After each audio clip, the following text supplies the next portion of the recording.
I think we just recognize that heaven is a decision we make every moment. Heaven, we know, as Ernest Holmes states, is a state of mind. It's something we create. So heaven is what we decide. Am I going to live in heaven right now or not? It's our decision.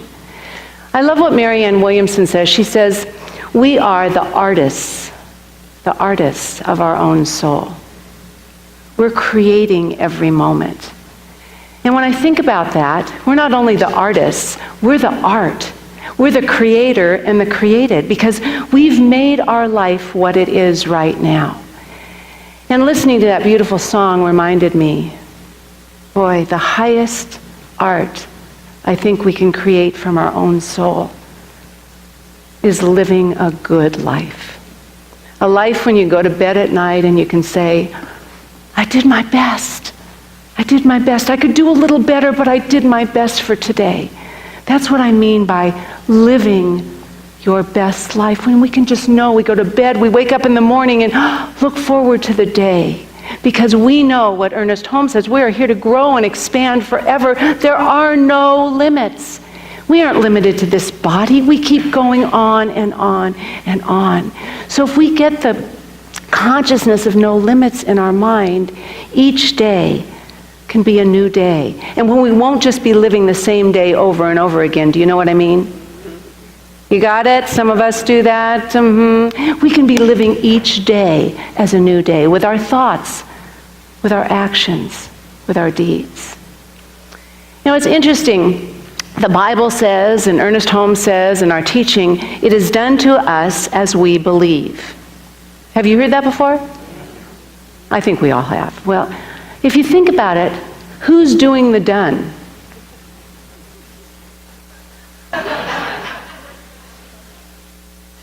If we believe that statement, it's done unto us as we believe. We must believe there's a power greater than we are at work right now. That's the doer and the doner, right there. And so, you know, if we ask why we're here, if we truly believe that statement, we must be here, and if we're to grow and expand forever, to become a pure and purer channel of love, of light, of God, of goodness. That must be our mission, why we're here. If it's done unto us as we believe, we must be here to expand our beliefs so we know that more is possible in every moment. More. And look forward to that day, that goodness that's present right here for us. It's done unto us as we believe. Unfortunately, some of us have beliefs that are kind of squished. You know what I mean? Kind of tied up, kind of knotted. We believe in limitation, and I'm going to tell you something. Limitation is not God ordained. We weren't put here to be limited. We get limited when we know we are here to be a channel of goodness, a channel of God, a channel of spirit, a channel of whatever you want to call it. We're here to be that channel.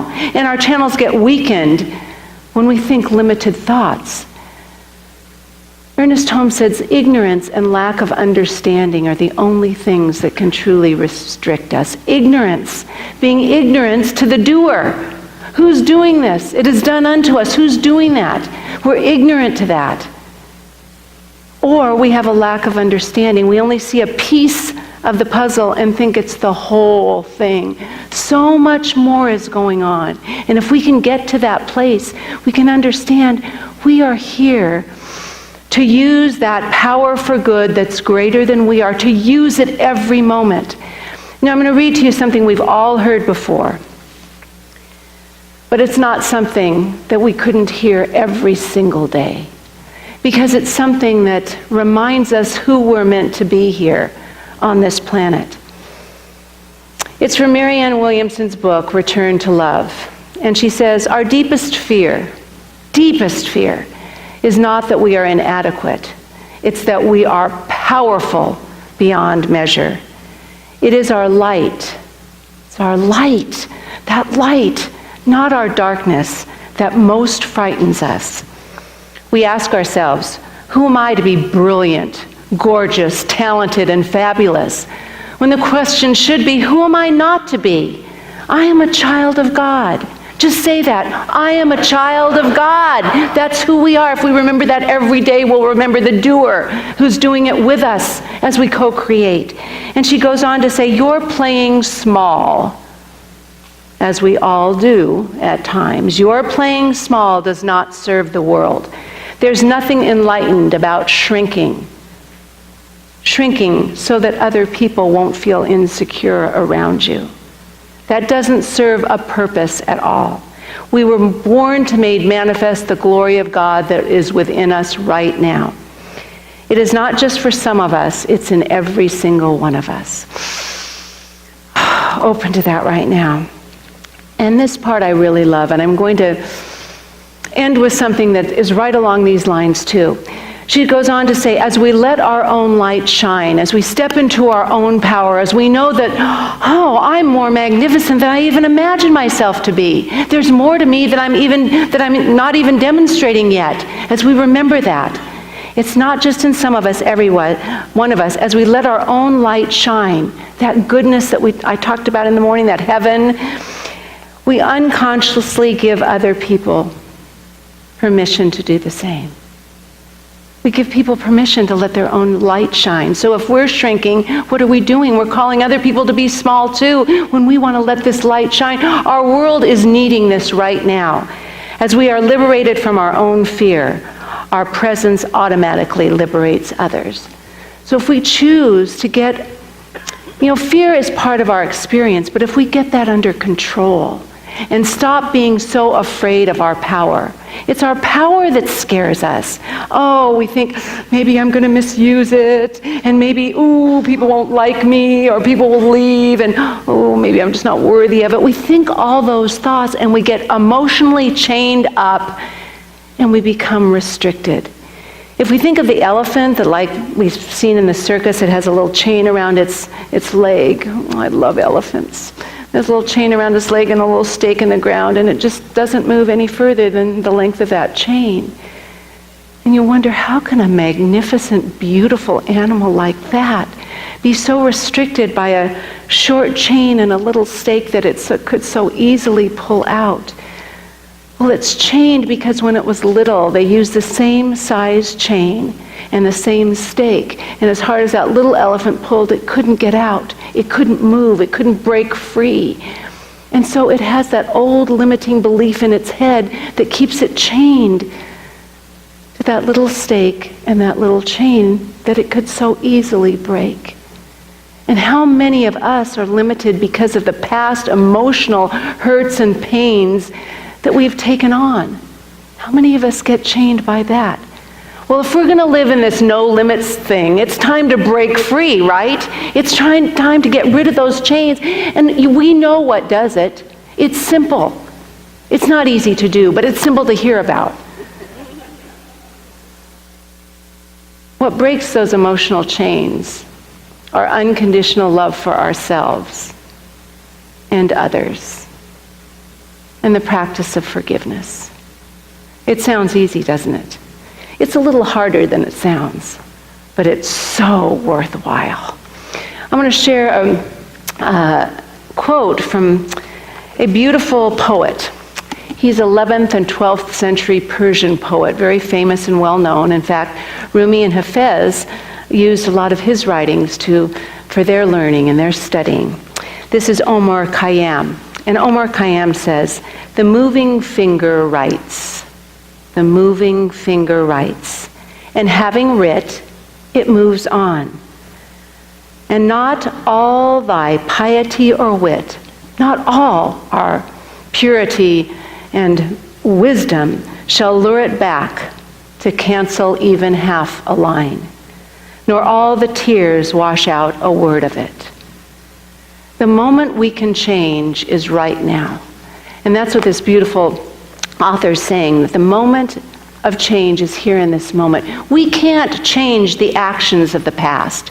We can change our thoughts and perceptions of what happened, but we can't actually change what happened. But what we can do is we can take from the past the beauty and the blessings from it when we bring a higher thought to that, and then we're free from those limiting thoughts and feelings. You know, the raw material we have, that we build our own life with this raw material, and the raw material is our thoughts, our feelings, and our beliefs. That's the raw material that we build this life, because, you know, first we create a spiritual prototype, and then the law works with us to bring that spiritual prototype into form. The beliefs create our feelings, and the feelings create our thoughts, and we know thoughts are things, and change your thoughts and change your life. So we have to work on those old beliefs that keep us limited and start affirming the goodness that is already there within us. It's already there. Again, limitation is not God ordained. Change is for us right here in this moment. Is there anybody here that doesn't want to change something in your life for the better? Maybe everything. Well, I want to tell you the good news. Now's the time. Right now. This is the time for us to do something new, to make a change within ourselves.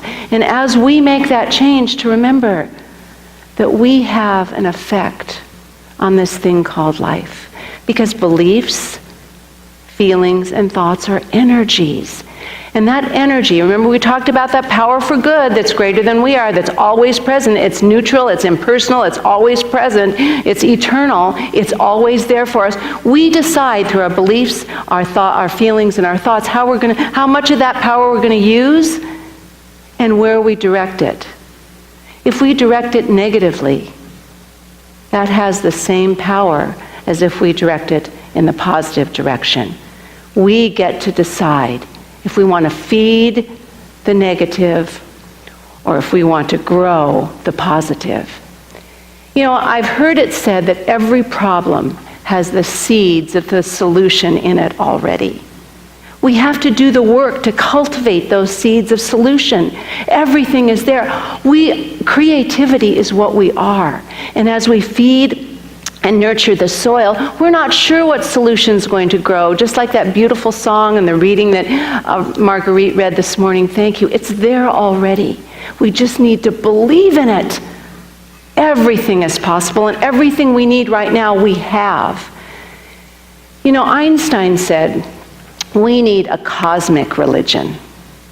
Would you agree? Something universal that includes us all. Something that's just there for all of us, that we can work together. A cosmic religion. He also said true intelligence is not knowledge, but imagination.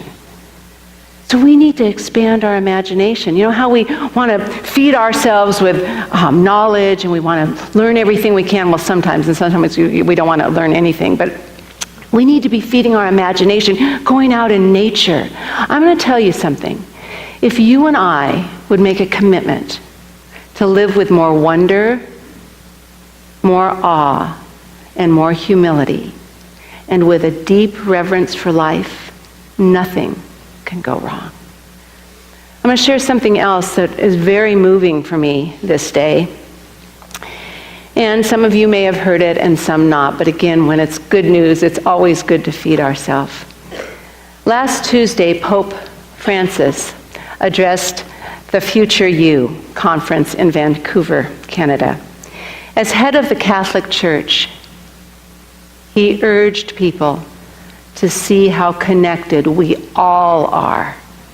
Not just Catholics, but all of us. He wanted every person there to recognize the promises and the pitfalls of technical advancement, which is very good because there's so much positive. We have to look at the downside also. But then here's his invitation. He invited all to participate in a revolution of tenderness. He said, the more powerful you are, the more your actions will have impact on people. The more responsibility you have to act humbly. If you don't, your power will ruin you and will ruin the other. He said there was a saying in Argentina, power is like drinking gin on an empty stomach. I thought the Pope drank wine, but anyway. You feel dizzy, you get drunk, you lose your balance, and you end up hurting yourself and those around you. He said, the greatest power there is, comes from humility and concrete love. That is the strongest power there is. And that power becomes a power of service, a power of good for all. He went on to remind people that we all need each other. And to build this future that the world is craving, to build this future, we all need to work together, every single one of us. He wasn't being exclusive, he was being inclusive. Like Einstein's cosmic religion. All of us need to work together. And he went on to say, the future doesn't rest in the hands of the politicians, the great leaders, or big companies. It rests in the hands of those who recognize the other as us. The other is my brother, my sister. The other is me. We're one. And those as part of us. If we can come together and change our perception of life, we not only become unlimited ourselves, but there is unlimited potential for what we can do to fix the ills of our world, to bring things back together that have fallen apart, to make things better instead of worse.